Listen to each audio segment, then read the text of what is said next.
With Election Day behind us, thousands gather in support of President Donald Trump. Coronavirus numbers are increasing rapidly with Thanksgiving next week, and traditional UT celebrations will look different this year. Reporting Texas TV starts now.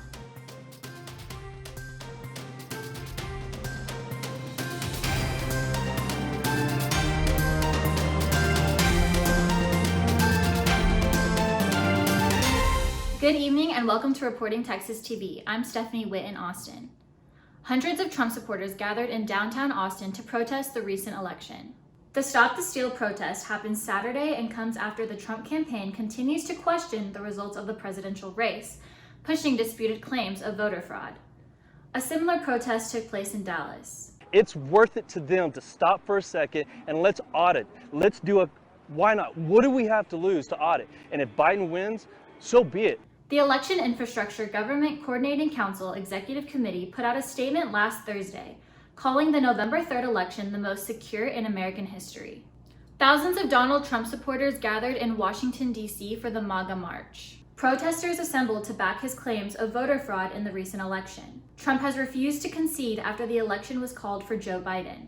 I felt that I had no control over what's happening, but I had control over coming here and supporting President Trump and supporting the American people. At least 20 people were arrested as of Saturday evening on a variety of charges, including assault and weapons possession. Inauguration Day is on January 20th, 2021. As people gathered over the weekend to protest, coronavirus numbers in Texas continue to rise. According to the Texas Department of State Health Services, Texas is now averaging more than 8,000 new cases a day with over 100 deaths. The number of hospitalizations climbed to over 7,000. Despite the rising numbers, Governor Greg Abbott ruled out locking Texas down. Instead, he urged Texans to continue to follow precautions such as wearing a mask and social distancing. Officials expect COVID numbers to continue to climb as we near the holiday season. Texas is one of the 4 states chosen for a pilot program to test a COVID-19 vaccine. In a press release on Monday, Pfizer announced Rhode Island, New Mexico, Tennessee, and Texas will participate in their pilot program to help prevent the vaccine prior to delivering it across the country. The announcement comes after another vaccine from Moderna shown to be 94.5% effective in preventing the disease. So now we have 2 vaccines that are really quite effective. So I think this is a really strong step forward to where we want to be about getting control of this outbreak. On Wednesday, Pfizer said their 2-dose vaccine is 95% effective and is now seeking emergency FDA approval. With Thanksgiving coming up, there has been an increase in proactive community testing. University Health Services reported over 5,000 PCT tests that were administered last week. The University of Texas is closing campus after break and having students go remote for the remainder of the semester. UT President Jay Hartzell said it's to avoid the possibility of spreading the virus after students return. PCT testing is now only guaranteed for students with appointments. On Monday, the Austin Fire Department responded to a fire at a West Campus apartment complex. According to the division chief, the fire started in an empty unit on 2815 Rio Grande Street. The unit was undergoing renovations when the fire spread through the walls from the 2nd to the 3rd floor. Some of the residents living in the nearby apartments were displaced for a few days. Fortunately, no one was harmed.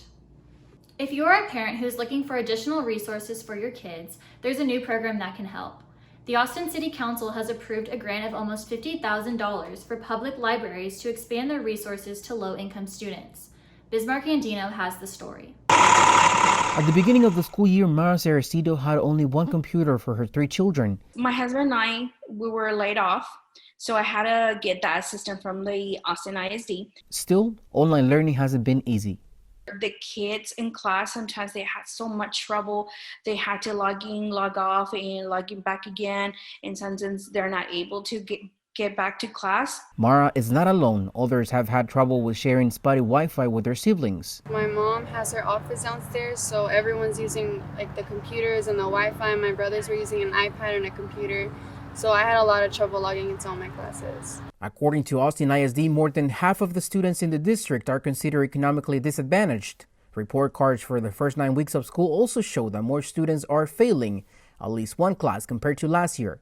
To mitigate this issue, the Austin Public Library is in the process of expanding mobile hotspots and laptops to 20 library locations for underserved students. We're working with a few schools, charter schools, and ISDs to figure out what their needs are. The goal is to make getting access to the hotspots and the laptops as easy as checking out a book. All you need is a library card and to come to one of their curbside locations like the one behind me. And we're looking to do it for a semester-long use and not just a normal 3 weeks time frame.